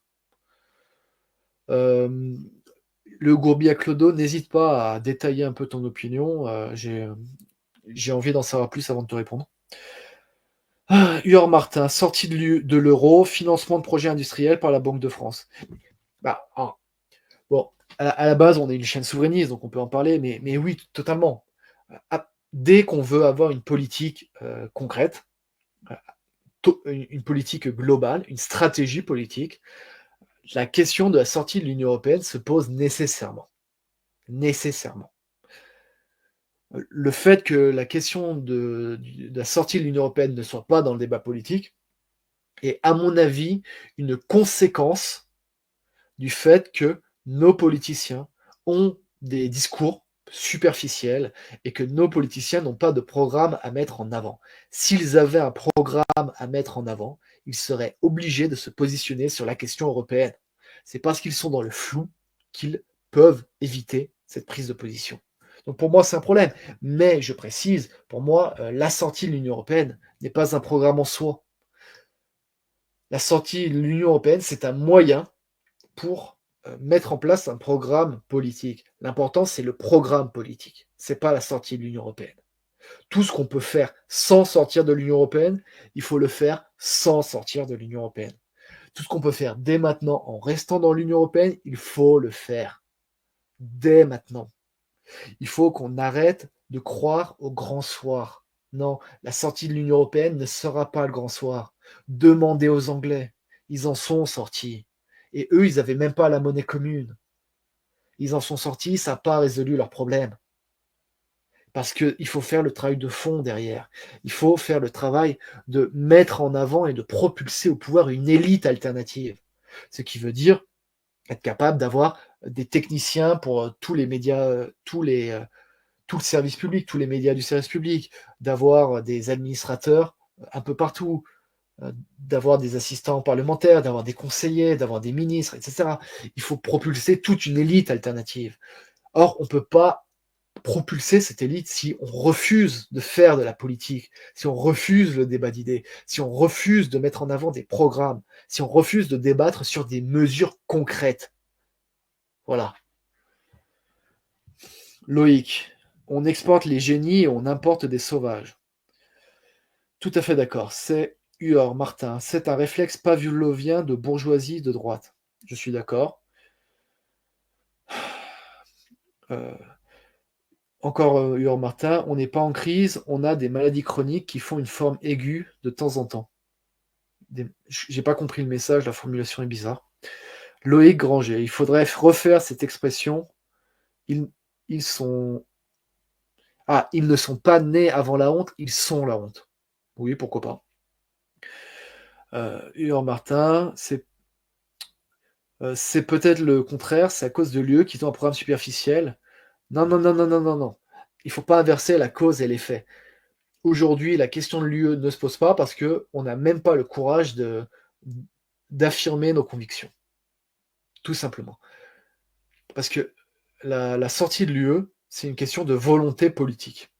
S'il y avait une volonté politique, alors nous pourrions réfléchir aux problèmes concrets, techniques, financiers, économiques, diplomatique à une sortie de l'Union européenne.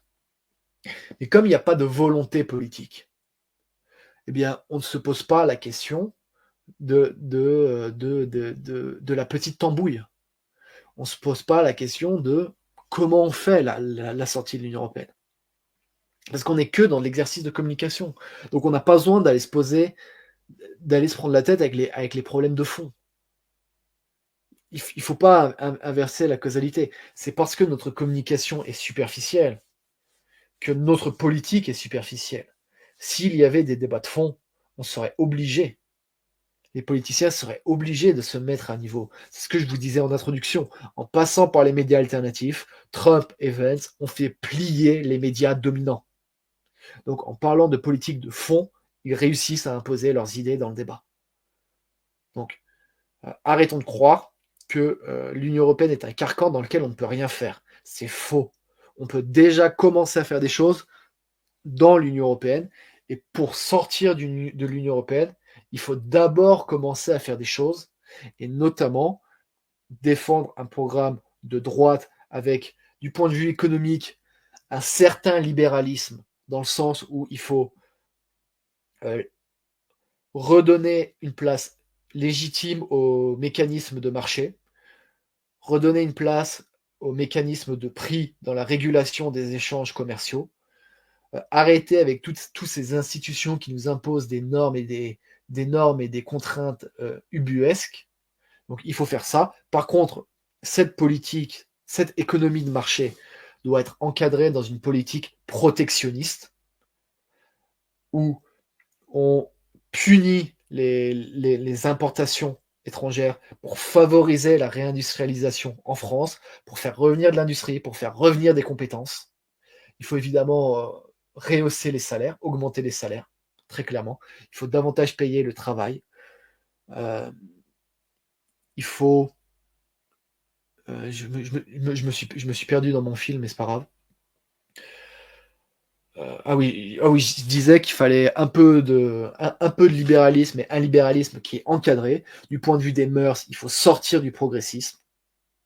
Il faut revenir à une conscience de l'identité française sur le temps long. L'histoire de France, c'est la monarchie. Le meilleur de la République, c'est l'héritage de la monarchie. En France, la République est une création bâtarde, c'est une création ésotérique, c'est une création, les chrétiens vous diraient satanique. Il faut avoir un discours de vérité sur ce qu'est la République française, historiquement.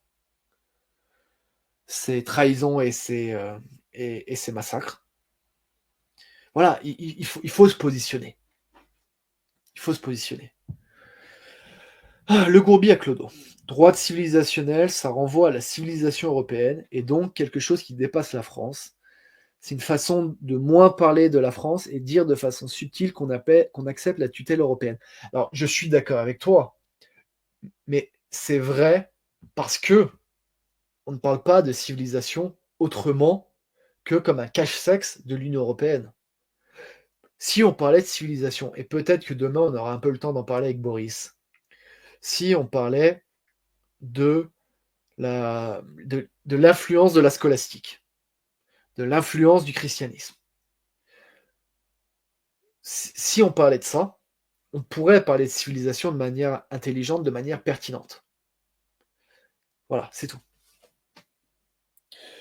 D'ailleurs, le prince Jean a fait un entretien récemment avec Paul-Marie Couteau sur TVL.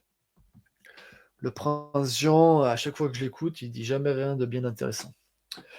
Alors, bon, ici, c'est Frontière qui commente la réunion publique de Trump à New York. Comme je vous ai dit, c'était un succès.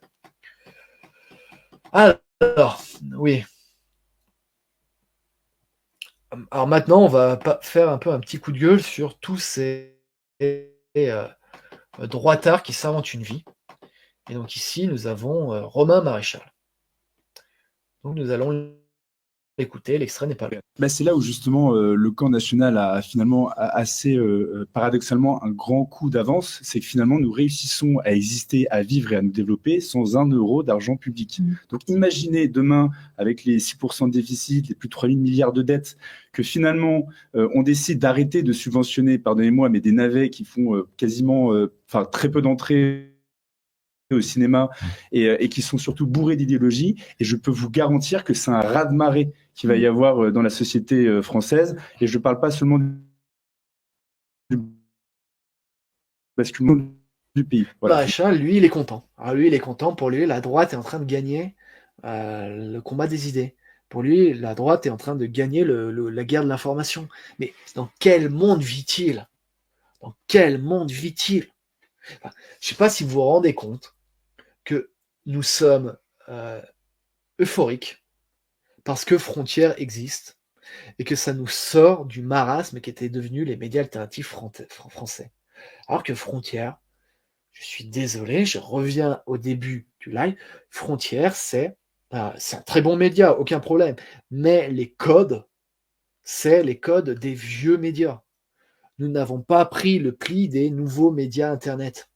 Nous n'avons pas pris le pli des médias alternatifs. Et ça suffit, ce discours de dire « Ah, mais nous, si on avait l'argent, on le ferait. » Mais les gars, travaillez, faites-le. Romain Maréchal, t'as fait quoi, toi? Lui, il a pris l'argent des gens pour faire son truc, son Netflix de droite qui a complètement floppé. Maintenant, il a lancé sur YouTube sa chaîne d'entretien, ce que tout le monde fait.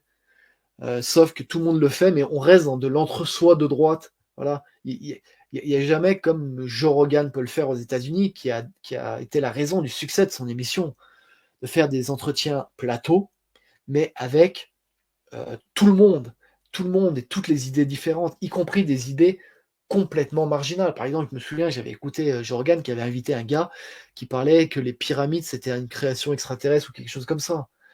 Tout le monde a la parole, c'est une vraie liberté d'expression, et c'est ça qui est intéressant.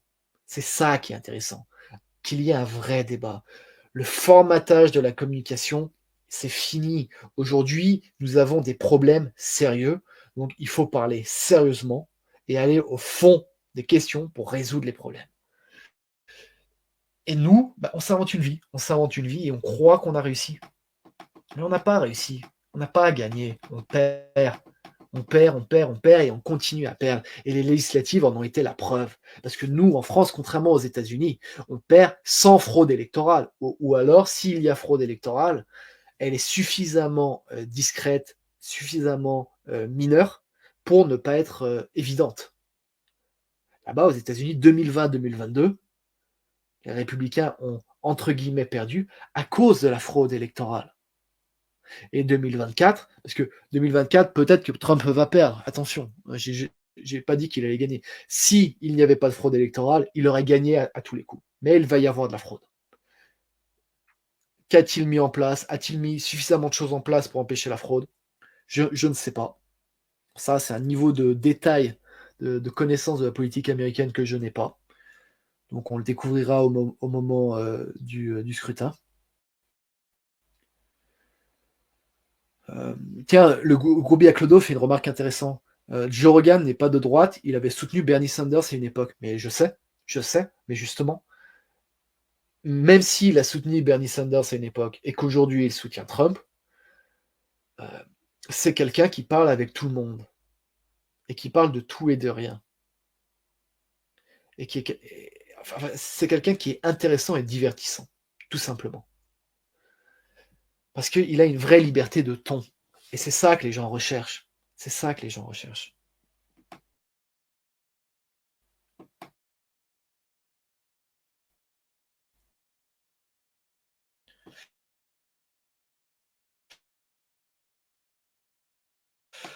Donc là,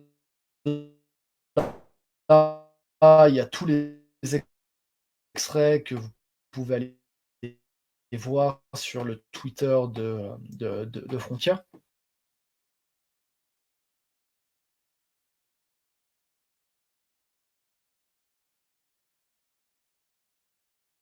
Et à 10 000 lieues de ce que fait Éric Morillo.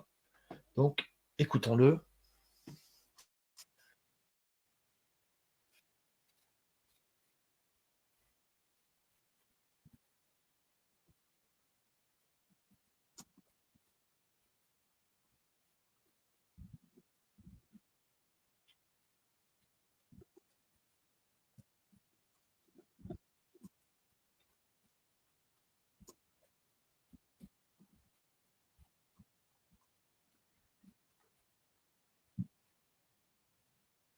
Ah, apparemment, il n'y a pas de son.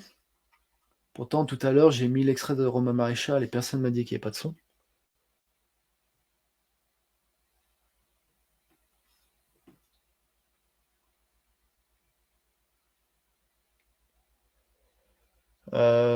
Ok, effectivement, il y a eu un problème technique, donc attendez, je recommence le partage d'écran.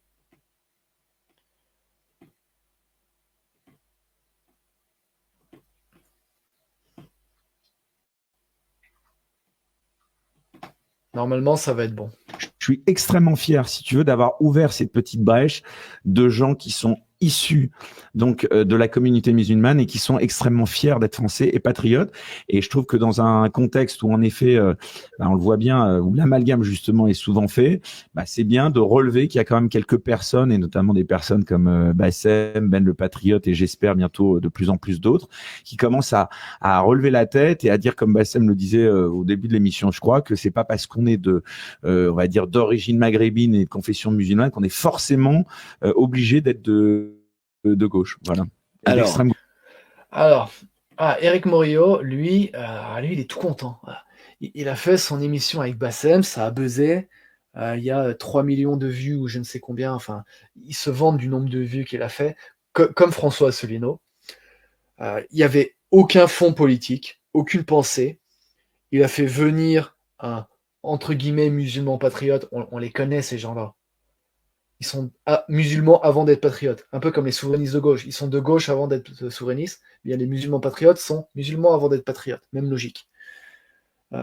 D'ailleurs, l'anecdote, je me souviens plus qui a raconté cette anecdote, mais Bassem est venu avec 10 potes. Donc il est venu avec sa tribu pour intimider tout le monde. Et ils l'ont laissé parler et déblatérer ses conneries pendant, je sais pas combien, 1 heure et demie dure l'émission. D'ailleurs, info qu'on vous donne à ISTV. Donc Pierre-Yves Rougeron est passé à TV Liberté, il est passé à Bistro Liberté. Il y a eu, bon, Rougeron a été mauvais. Moi, j'ai lâché au bout de 30 minutes. Teddy et Boris ont regardé jusqu'au bout et on est tous les trois d'accord pour dire que c'était nul. Il y a eu un moment une embrouille entre Pierre-Yves Rougeron et un chroniqueur identitaire présent sur le plateau. Cette embrouille, vous ne la verrez jamais, car elle a été coupée au montage. Car oui, TV Liberté, encore une fois, c'est les codes des vieux médias. TV Liberté fait de la télé sur Internet, plutôt que de faire des médias Internet. Et donc, quand c'est un peu trop chaud, quand ça se frite un peu trop, quand c'est pas assez lisse, on coupe. On n'en veut pas. On n'en veut pas. Et ben voilà.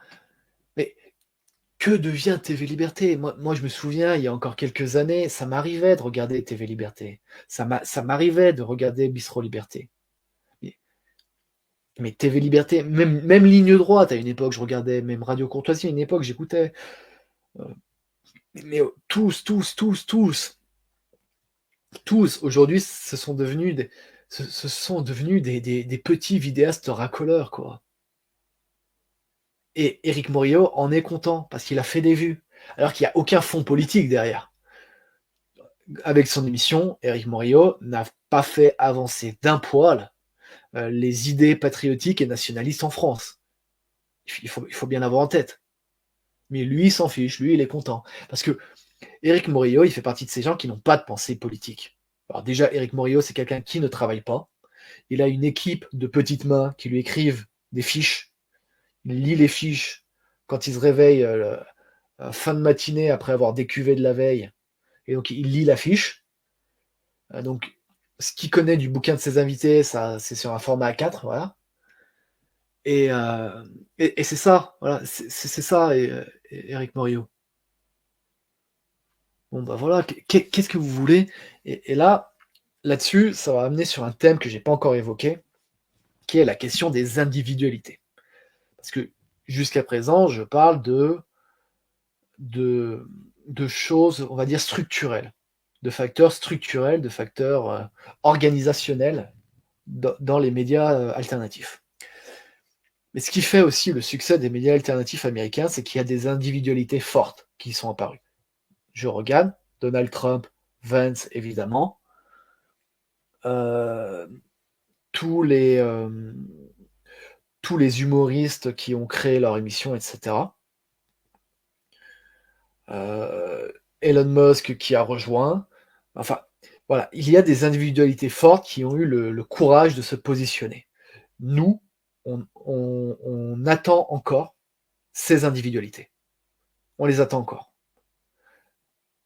Qui est courageux à droite, dans la droite française? Qui ose parler? Qui ose dire quelque chose? Qui ose avoir un discours politique? Personne. Je prends vite fait vos commentaires parce que le Gourbia Clodo dit quelque chose qui va dans le même sens. Il dit d'accord avec toi, c'est pas une question de droite, mais plutôt de parler de sujets intéressants de façon distrayante pour toucher un public plus large.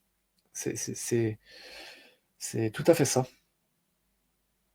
Alors, Huor Matin faisait aussi une remarque sur Patrick Donte avec Meta TV, qui est décédé aujourd'hui.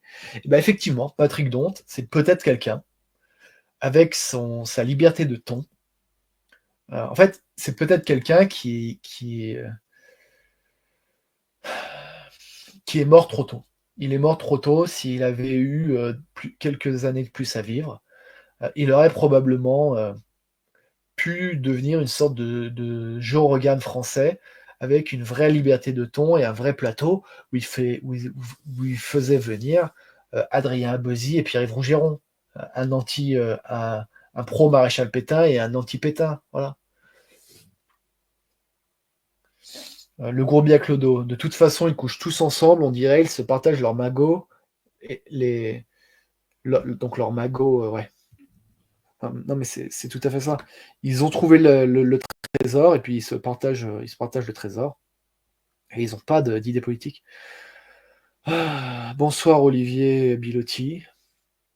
Huor Martin, je ne regarde plus Bistro Liberté. Je suis d'accord avec toi. Et Gourbia Clodo est d'accord. Tepa était vraiment génial. Bah ouais, Tepa était vraiment génial. Je vous invite à aller retrouver les archives. Et d'ailleurs, même les archives de l'époque où Pierre-Yves Rougeron passait, c'était l'époque où Rougeron parlait encore de politique. Il ne faisait pas de la géopolitique à la petite sauvette. Il parlait de politique. Et donc, c'était intéressant. Franchement, Tepa, il aurait pu... Bon, après, on ne peut pas ramener les gens à la vie, donc bon. Continuons un peu cette revue, puis on va s'arrêter parce que ça commence à faire 1h30. Alors là, c'est Frontières qui fait la promotion du livre de Mos Majorum conçu lundi en live. Voilà. Théodore Dalrymple, c'est quelqu'un qui parle de sciences humaines. Nous, nos intellectuels ne veulent pas parler de sciences humaines. Parce que nous, en France, quand on est entre guillemets sérieux, on fait de l'économie. Voilà. On ne veut pas avoir d'intellectuels en sciences humaines et ensuite on s'étonne que les centres de recherche et les universités soient sous le contrôle de la gauche. Mais il faut bosser, quoi. Ça suffit de s'indigner et de ne pas proposer d'alternative. Ah oui, alors celle-là. Alors Charles Gave qui nous annonce, comme à son habitude, la fin du monde imminente, la crise va arriver, ça va être catastrophique. Si Trump va gagner, l'économie française va s'effondrer. Et nous, on invite ces gens, on leur donne la parole, mais ça fait des années, ils disent la même chose. Ils ont eu tort sur tout. Jordan Bardella sur la censure de son bouquin.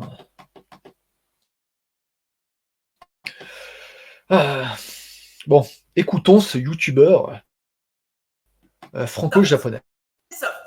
Après avoir fait autant de contenu sur le Japon. Ah, je sais déjà ce que tu vas poser, mais vas-y. Dis-nous enfin la vérité. Est-ce que tu préfères la France ou le Japon? La vraie vérité, ça a changé. Avant, c'était vraiment la France. Ok.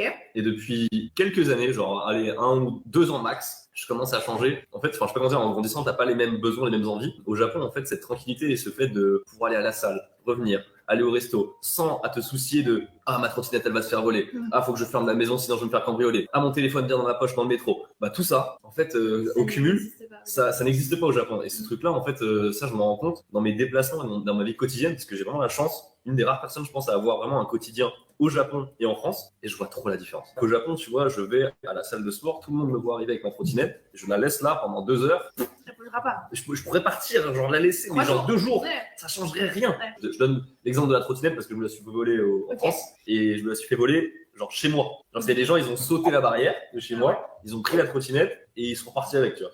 Donc il y a effectivement, en ce moment, je te réponds largement plus Japon. Largement plus Japon. Et pourquoi à l'époque c'était plus en France? Parce que à l'époque c'était plus en France, parce que je réfléchissais plus.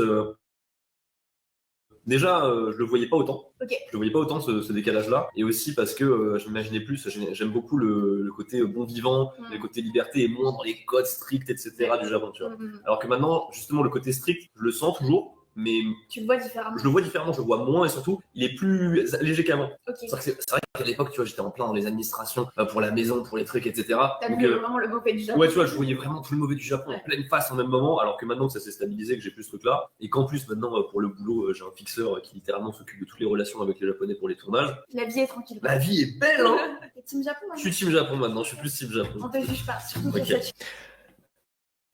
Voilà. En fait, c'est ça la politique aujourd'hui. En tout cas, ça devrait être ça. Ça devrait être de parler des problèmes concrets. Parce que l'immigration, ça détruit l'économie, ça tire les salaires vers le bas, ça casse les liens de confiance, ça casse les petits commerces à cause de l'insécurité, etc. Ça occasionne du vol, ça occasionne énormément de dépenses en sécurité pour se protéger de l'insécurité, mais c'est un coût d'opportunité parce que cet argent qu'on investit pour payer le salaire d'un agent de sécurité, on ne peut pas l'investir pour payer je ne sais quoi dans l'entreprise. Et en fait, on a tous des anecdotes à raconter de choses similaires que nous avons connues. Et d'ailleurs, moi je suis d'accord avec il s'appelle Louis visiblement dans la vidéo. Je suis d'accord avec Louis, quand le gars de la vidéo, ça s'est aggravé depuis quelques années. Ça s'est aggravé depuis quelques années. Depuis 2, 3, 4 ans, dans mon entourage, j'entends des choses que j'entendais pas avant.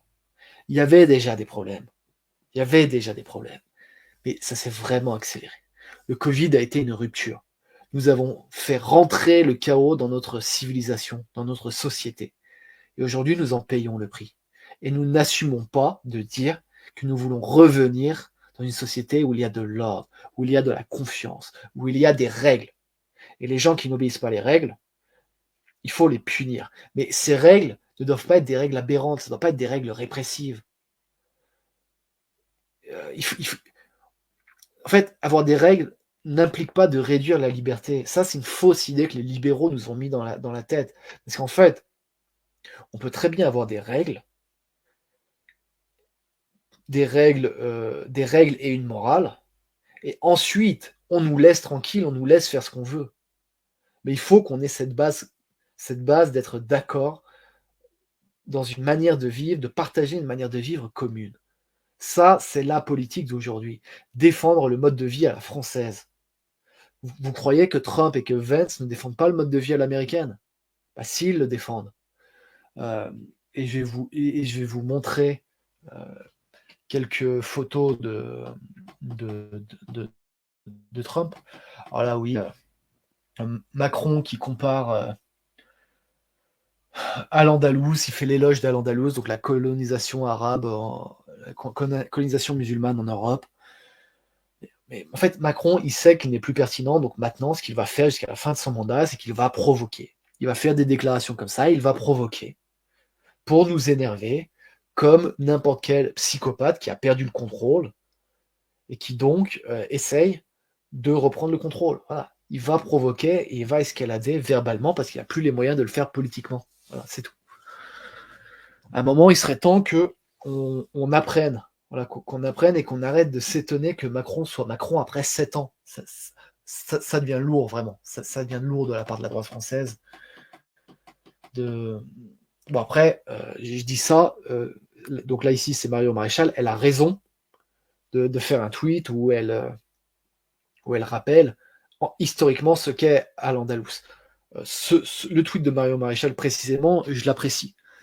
Là, je vous parle plus des réactions générales. À un moment, il faut arrêter de surréagir. Il faut vraiment arrêter de surréagir. Et donc là, je vous disais que je voulais vous montrer des images de Trump. Donc, Joe Biden qui fait une déclaration qui dit que les électeurs de Trump sont des déchets. Donc, comme Macron, il ne lui reste que la provocation pour exister.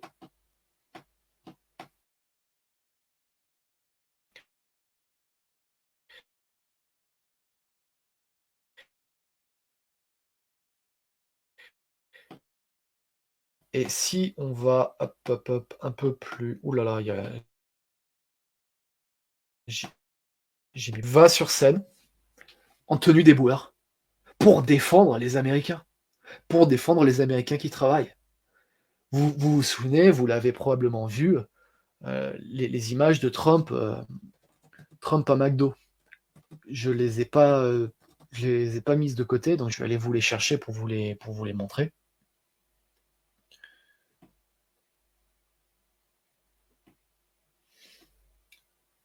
Hop.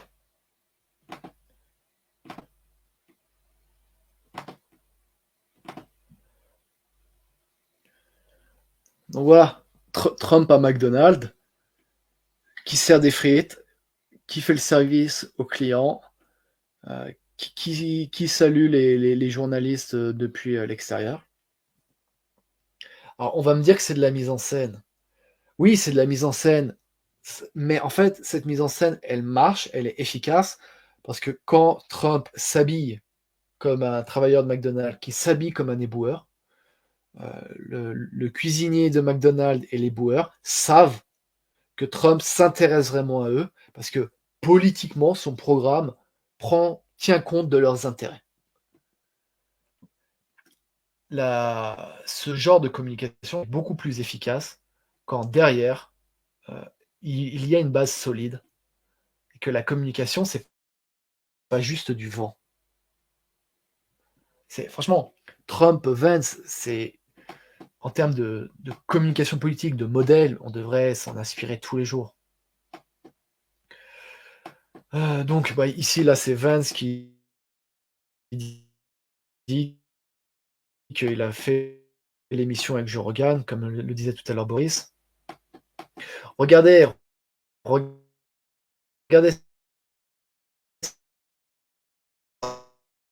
ordinaire. Son talon poubelle en disant il fait une dédicace à Kamala Harris et Joe Biden. C'est extraordinaire. C'est extraordinaire.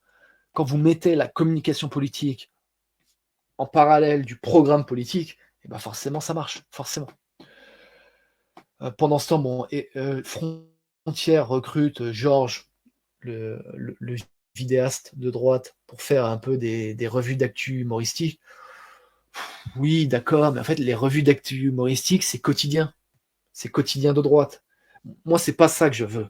Moi, ce que je veux, c'est du travail de fond. Je veux du travail de fond en politique française. Je veux un Joe Rogan français. Je veux un Trump français. Je veux des gens qui sont capables de parler politique, des gens qui sont capables d'aller chercher les gens. Je veux du format long. Je veux du débat de fond. Je veux sortir de ce format standardisé, formaté. C'est comme ça qu'on gagnera. En tout cas, c'est comme ça que Vance et Trump sont en train de gagner.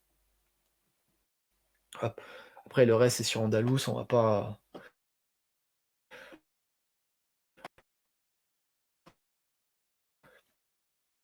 On va pas tout détailler.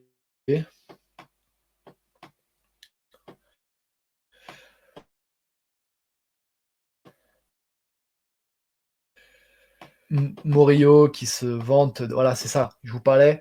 Murillo, 3 millions de vues avec un kidam qui n'est même pas un patriote français, et il est content parce que ça a fait le buzz. Mais le naufrage de la pensée politique, le naufrage de ces gens-là. Et ensuite, on va finir sur un petit extrait pour vous montrer un peu la pensée de gauche. Je rappelle juste que c'est les macronistes qui veulent faire travailler les enfants. Et par contre, le travail des enfants, quand c'est vendre de la drogue, c'est pas bien. Par contre, quand c'est envoyer en apprentissage un enfant de 13-14 ans, il n'y a pas de souci. Moi, je pense qu'il y a quand même un rapport. Juste, je te passe la parole après, Dr Zoé, mais je pensais juste à quelque chose. Il y a un rapport aussi avec le contexte politique global et notamment la montée du racisme, parce que le discours sur la drogue, c'est le discours sur les quartiers, les banlieues, les Noirs et les Arabes, et voilà, ça trafique là-bas. Il y a tout ça aussi qui se joue, et forcément, dans une France qui se droitise et où on pointe de plus en plus du doigt les populations des banlieues, et notamment les populations issues de l'immigration postcoloniale, on est bien obligé de pointer aussi le trafic de drogue. Enfin, il y a tout cet imaginaire de la racaille, un peu cet imaginaire sarkozyste, je pense, qui joue là-dedans, et pourtant, on ne dit pas, dès que vous buvez une coupe de champagne, vous avez du sang sur les mains, enfin, voilà. Et par contre, quand on parle de cannabis, ou quand on parle d'amphétamine ou je ne sais quoi, là, il faudra avoir une pensée totalement globale en disant oui, vous avez tout sur les mains quand vous le faites, quoi. Donc je pense qu'il y a vraiment cet imaginaire. Voilà, donc on va pas tout mater parce que c'est 2 minutes 16, c'est beaucoup trop long pour la médiocrité de ce que c'est. J'ai mis cet extrait pour mettre en parallèle avec ce que je disais sur Vance, qui est capable de parler de trafic de drogue du point de vue géopolitique, du point de vue des conséquences sur la vie des familles et des communautés, et du point de vue sécuritaire. Là, on a un gauchiste qui nous explique que, vous vous rendez compte, quand même, ils sont contre la drogue, mais parce qu'ils sont racistes. Et derrière, elle, là, en haut à droite, plus loin dans la vidéo, elle explique qu'il faut diversifier l'offre en drogue, parce que si les gens prennent de la coke, ils vont moins boire d'alcool, parce que elle est complètement à la ramasse. Les consommations de drogue se cumulent. Elles ne s'annulent pas, elles se cumulent. Donc, ce qu'elle dit, c'est faux empiriquement, mais bon. Et en fait, voilà. Et nous, la gauche, elle est là, elle déblatère ces trucs, et nous, on n'a personne pour leur répondre, parce qu'on fait que de la com formatée. Alors, franchement, il faut pas s'étonner de perdre politiquement quand on ne fait aucun effort pour gagner. Alors là, Libération qui dit que la victoire de Trump est possible, et Bouli qui se fout de leur gueule, il a raison. Jeff Bezos, voilà, je vous disais, Jeff Bezos qui fait une colonne pour dire que voilà, les Américains ne croient plus aux médias et qui va en gros repenser la ligne éditoriale. Trump, encore une photo de Trump. Bon bah voilà. Je finis sur ce commentaire, ensuite je lis vos réponses et on s'arrête là. Karl Benjamin. Alors Karl Benjamin, c'est qui? C'est un ancien libéral anglais qui a renié le libéralisme et qui depuis enfin c'est un identitaire anglais, mais un identitaire avec plus de pensée politique que nos identitaires à nous, par contre, attention. Et ce qu'il dit, c'est que Trump n'a pas peur de s'habiller comme le travailleur américain, et c'est pour ça que les gens l'aiment. Il n'a pas peur des symboles, il n'a pas peur de rabaisser son statut pour se mettre au niveau des autres, au niveau des gens ordinaires, parce que Trump, c'est quelqu'un qui aime vraiment les Américains. L'Américain moyen, Trump l'aime. Trump, ils partagent leur même culture. Trump, quand il parle à l'Undertaker, qui est un catcheur américain, il lui pose des questions sur le catch, parce qu'il est intéressé vraiment par le catch. Trump, quand il est allé à McDo, il posait des questions aux cuisiniers sur comment faire les choses. C'est un homme qui s'intéresse vraiment aux gens. Et c'est pour ça que ça marche. Il a un vrai programme politique, il s'intéresse vraiment aux gens, les gens le voient, les gens le comprennent, et il est excellent en termes de communication. Voilà pourquoi Trump gagne. La droite française perd parce que la droite française n'a pas Trump. La droite française perd parce qu'elle n'a pas investi les médias alternatifs. Elle jatte, elle chouine, elle gémit, elle ne fait pas le travail de fond. Donc, ce soir, c'était une longue critique avec des parallèles entre la communication politique en France et la communication politique aux États-Unis. Je vais prendre vos commentaires et on va s'arrêter là. Alors, le gourbier à Clodo, Greg Tabibian, ça ressemble assez à Joe Rogan. Alors oui, effectivement, c'est celui qui s'en rapproche le plus. Mais ici, le problème, c'est que il faudrait que des gros noms aillent dans l'émission de Greg Tabibian. Voilà. Il faudrait qu'on ait des gens des individualités fortes qui s'infiltrent dans la brèche. Et Tabibian, c'est le seul, je suis désolé. On n'a pas de maillage, on n'a pas de gros maillage, dans les médias alternatifs. On a Tabibian, point barre. Voilà. On peut pas faire un politicien français, si on avait un Trump français, il ne pourrait pas faire la tournée des médias alternatifs. Parce qu'il n'y a pas assez de médias alternatifs de qualité, tout simplement. Donc le problème, il va dans les deux sens. C'est pas juste... on a besoin de plus de médias alternatifs et on a aussi besoin que les personnalités s'emparent des médias alternatifs. Les deux doivent travailler dans ce sens. Alors, Huor Martin, je suis resté au Japon 5 semaines et c'est vrai, on est beaucoup plus serein dans les transports. C'est difficile à définir comme ambiance, c'est comme une chape de plomb qui disparaît. Faut dire aussi que la justice japonaise est très sévère, les gardes à vue durent plusieurs jours avec lumière permanente par exemple. Et la prison, c'est pas le Club Med. Ben voilà. Mais en fait, ça, ce sont des vrais enjeux politiques. Et si le RN avait courage de faire campagne là-dessus, ce serait extrêmement populaire. Parce que tout le monde est d'accord là-dessus. Tout le monde. En plus, c'est un thème qui est facile à comprendre. Quand tu dis les prisonniers en prison, ça doit être une privation de liberté, ça doit être une punition, ils doivent être mis à l'écart de la société, ça ne doit pas être un club de vacances, tout le monde est capable de l'entendre et de le comprendre, sauf les gauchistes. Mais les gauchistes, de toute façon, les gauchistes ne voteront jamais pour nous. Donc, il faut arrêter de vouloir plaire aux gauchistes. Nous, on doit plaire aux Français. On doit parler aux Français moyens. Justement, on doit parler aux Français qui galèrent à trouver un travail, on doit parler aux Français qui ont RSA, on doit parler aux Français qui a sa petite entreprise, on doit parler aux Français. Il faut arrêter de faire notre petit sectarisme de lutte des classes. Oui, moi je suis un petit bourgeois, donc je tape sur ceux qui ont le RSA. Enfin, si on veut la lutte des classes, pourquoi être de droite? En gros, on est juste des marxistes qui ne voulons pas des immigrés et qui sommes du côté de la bourgeoisie. Et en fait, non, je suis désolé. C'est pas ça la droite. La droite, c'est la pensée nationale. D'ailleurs, Charles Maurras, qui est selon moi le dernier philosophe de droite français, Charles Maurras le dit, l'ouvrier, le travailleur et le patron ont des intérêts en commun. L'intérêt national, ils le partagent. L'intérêt national dépasse, transcende leurs intérêts individuels.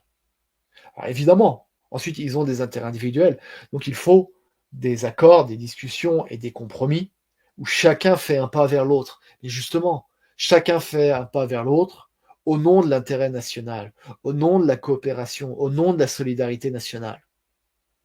Moi, cette droite qui nous fait un discours de gauche inversé, ça me saoule. Je ne suis pas là pour faire la lutte des classes. Nous ne sommes pas là pour faire la lutte des classes. Si nous voulons la lutte des classes, alors il faut renoncer à la France, point barre. C'est ce que fait la gauche d'ailleurs. La gauche, au moins, elle est cohérente dans son marxisme. Nous, on l'est beaucoup moins. Bon. Eh ben, on va s'arrêter là. Je vois que là, Martin dit au revoir, donc au revoir à toi aussi. J'espère que cette petite revue d'actualité de la campagne américaine, des stratégies de communication de part et d'autre de l'Atlantique, vous aura intéressé. Je vous remercie d'avoir été là un 31 octobre pour Halloween. Du coup, on n'était vraiment pas nombreux. Si vous avez apprécié, laissez un j'aime, laissez un commentaire, partagez la vidéo si ça vous a intéressé. Pour nous soutenir, il y a le bouton rejoindre qui vous donne l'accès aux vidéos réservées aux abonnés payants. Vous pouvez aussi nous soutenir par la cagnotte Tipeee. Demain, même heure, avec Boris, on va faire un live, on va parler de l'athéisme et du problème de l'athéisme en politique. Et voilà, on va s'arrêter là-dessus. Bonne soirée à tous.